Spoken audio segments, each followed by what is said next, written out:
বর্তমান প্রজন্মের দিকে যদি তাকাই, তাহলে বেশিরভাগ পরিবারেই দেখি সেখানে সন্তান একটি। দেশের বিশাল জনসংখ্যার একটা ব্যাপার তো আছেই। এছাড়াও একটা সন্তানের সিদ্ধান্তকে প্রাধান্য দেওয়ার আরো অনেক কারণ বিদ্যমান।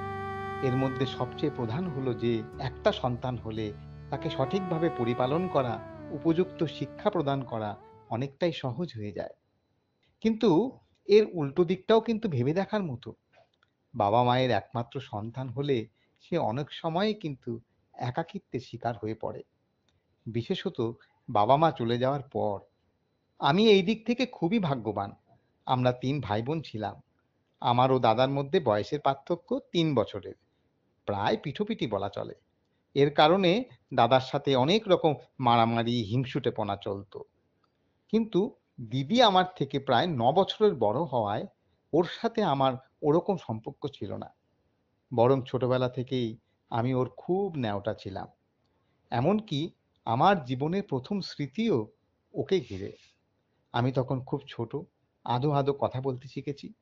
দিদি তার কয়েকজন সঙ্গীকে নিয়ে কোনো একটা বাগানে খেলাধুলা করত। আমাকে নাম জিজ্ঞেস করলে দেবাশিস সেনগুপ্তের জায়গায় অনেক কষ্ট করে বলতাম, "যেটা ইট হেনে হোনে।" আর এই শুনে দিদিরা সবাই খুব হাসাহাসি করত। আমি সবসময় দিদির কাছাকাছি থাকার চেষ্টা করতাম। আমাকে দাদার তথাকথিত অত্যাচারের হাত থেকে অনেকাংশে বাঁচালেও একটা ব্যাপারে কিন্তু ওরা ২ ভাই-বোন এক হয়ে গিয়ে আমাকে কোণঠাসা করার সর্বৈব চেষ্টা করত। সেটা কি ছিল জানো তোমরা? শোনো তবে।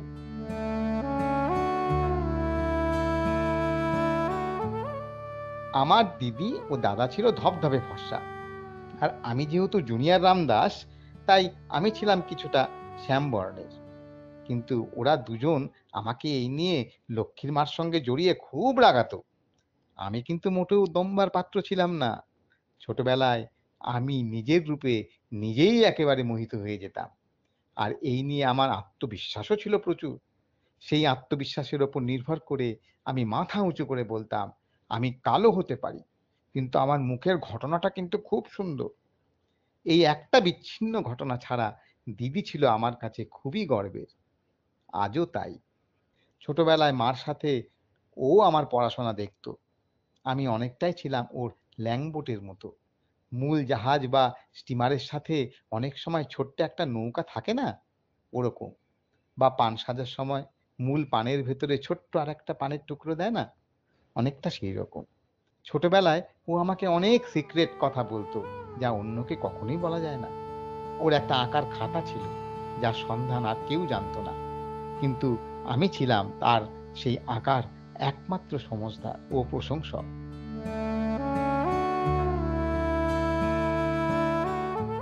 রোজ সন্ধ্যায় রেডিওতে হিন্দি গানের একটা অনুষ্ঠান হতো। সেই সময়ের কথা তোর মনে পড়ে দিদি? ছোট্টবেলা থেকেই তোর খুব নাচের প্রতি ঝোঁক ছিল। কিন্তু বাবার অনিচ্ছার কারণে সেটা শেখা হয়ে ওঠেনি কখনো। নাচের প্রতি একটা নেশা বা নিবেদন ছিল তোর। তুই দরজা বন্ধ করে সেই সন্ধ্যের অনুষ্ঠানের গানগুলোর সাথে তন্ময় হয়ে নাচতিস। আর কারুর প্রবেশ করার অধিকার ছিল না সেই ঘরে। কিন্তু আমার সেখানে অনুমোদন ছিল। সেই সময় তুই যেন ঠিক তোর মধ্যে থাকতিস না। আমি বিভোর হয়ে নাচের প্রতি তোর সেই আত্মনিবেদন দেখতাম। অনুষ্ঠান শেষে তুই আমার অতি মূল্যবান মতামত জানতে চাইতিস। আমিও পরম বোদ্ধার মতো প্রতিটা নাচের সূক্ষ্মাতি সূক্ষ্ম বিশ্লেষণ করতাম। আর তুইও সেই একরত্তি আমির মতামতকে আমল দিতিস মনে প্রাণে। দিদি, তুই যে আমাকে এতটা ভালোবাসিস, এটাই যেন ছিল সবচেয়ে বেশি আনন্দের, সবচেয়ে বেশি গৌরবের আমার কাছে।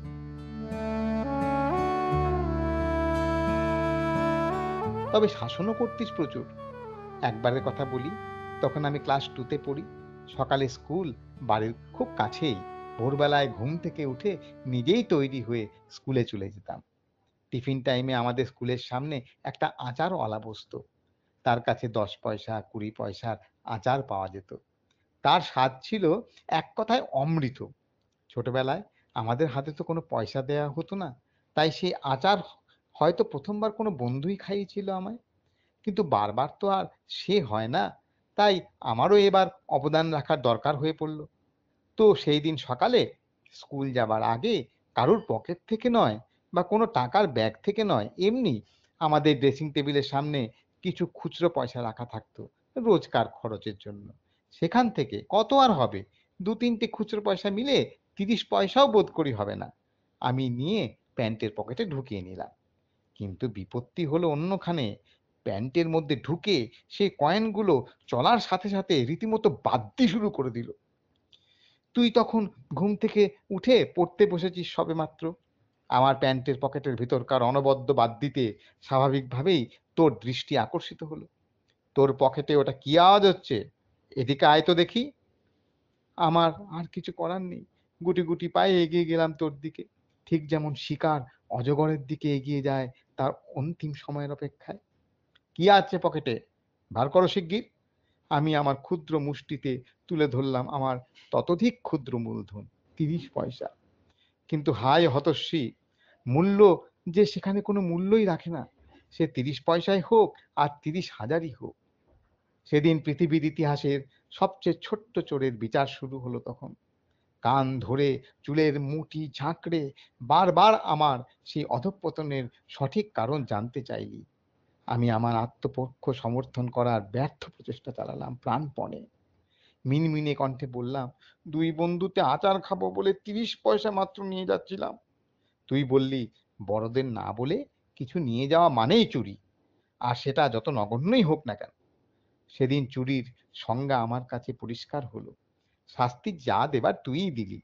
লঘু পাপে কিছুটা গুরুদণ্ড দেয়া হলেও একই অন্যায়ের জন্য দুবার শাস্তি পেতে হয়নি। মা বাবার দরবারে কেসটা ওঠেনি, ওরা জানতেও পারেনি।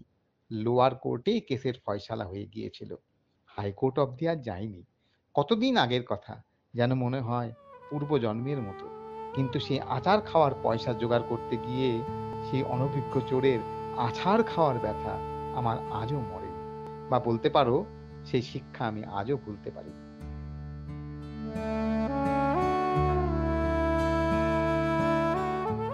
বিদ্রোহী কবির মতো তুই মাঝে মাঝে আমার বিদ্রোহী দিদি হয়ে উঠতিস। এক রবিবার টিভিতে ঋষি কাপুর ও ডিম্পলের অভিনীত সাগর সিনেমাটা দেবে বলে আমাদের কাছে খবর এলো। বাবা ও বিশেষত মা বলল, ওই সিনেমাটা দেখা হবে না, কারণ ওতে তখনকার দিন অনুযায়ী কিছু আপত্তিকর দৃশ্য আছে। কিন্তু তুই এই সিদ্ধান্তের তীব্র বিরোধিতা করলি, এবং তোর হস্তক্ষেপের কারণে ও যুক্তিপূর্ণ ওকালতির কারণে আমরা ছোটরা সেই কেসে জয়ী হই, ও সেই রবিবার হই হই করে সাগর দেখা হয়। কিন্তু সিনেমা শেষে কমল হাসানের মর্মান্তিক মৃত্যুতে আমরা সবাই ম্রিয়মাণ হয়ে পড়ি।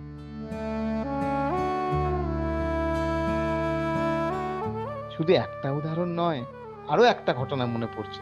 তোমাদের তো সেই বুধবার সন্ধ্যায় চিত্রহারের গল্প করেছিলাম আগেই। সেই চিত্রহার দেখার অনুমতি কিন্তু আমাদের ছিল না গোড়া থেকে। তুই সেবার কলকাতা থেকে কলেজের ছুটিতে আগরতলা এসেছিস।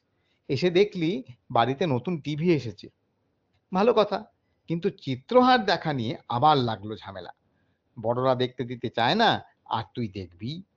তোর পরিষ্কার বক্তব্য ছিল, বাড়িতে টিভি না থাকলে কোনো ব্যাপার ছিল না। বাড়িতে টিভি আছে, চালালেই চিত্রহার দেখা যাবে, কিন্তু অনুমতি নেই বলে দেখা যাবে না, এ কিছুতেই মানা যায় না। তোমাদের সেরকম মনে হলে টিভি কিনতে না, কিন্তু যখন কিনেছো তখন দেখতে দিতে হবেই। অনেক লড়াইয়ের পর আবার আমরা জয়লাভ করলাম। সেই প্রথমবার চিত্রহার দেখার চিত্র যেন আজও আমার মনে আঁকা হয়ে